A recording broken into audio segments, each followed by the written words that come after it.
ពិតជាគួរឲ្យសង្វេគស្ត្រីចំណាស់ស្រែកក៏គេជួយតញ្ញុបត្រូវចោលពីរនាក់ដេញប្លន់ម៉ូតូបានសម្រេចនៅស្រុកកណ្ដាលស្ទឹង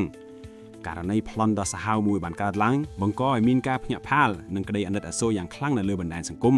ខណៈដែលវីដេអូកាមេរ៉ាសុវត្ថិភាពមួយបានបង្ហាញពីសកម្មភាពស្ត្រីចំណាស់ម្នាក់ត្រូវក្រុមចៅមានគ្នាពីរនាក់ជិះម៉ូតូដេញប្លន់យកម៉ូតូទៅបាត់ទាំងកំរោនទោះបីជាគាត់ខំប្រឹងរត់ទៅប្រតែប្រតប់ទាញម៉ូតូជាមួយក្រុមចៅរហូតដល់ដួលបោកខ្លួនយ៉ាងណាក៏ដោយក៏ក្រុមជនសង្ស័យនៅតែអាចលើកយកម៉ូតូរបស់គាត់ជិះគេចខ្លួនបាត់ស្រមោល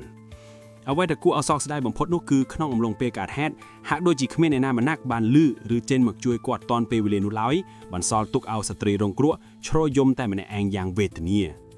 ក្រោយកើតហេតុមហាជនបានសំណូមពរយ៉ាងទូទុះដល់សមត្ថកិច្ចនៃស្នងការដ្ឋាននគរបាលខេត្តកណ្ដាលនិងអធិការដ្ឋាននគរបាលស្រុកកណ្ដាលស្ទឹងមេត្តាជួយស្រាវជ្រាវនិងតាមចាប់ខ្លួនក្រុមចៅទាំងពីរនាក់នេះយកមកផ្ដន់ទោសតាមច្បាប់ឲ្យខានតែបានដើម្បីផ្ដល់ភាពកក់ក្ដៅនិងយុត្តិធម៌ជូនជនរងគ្រោះវិញ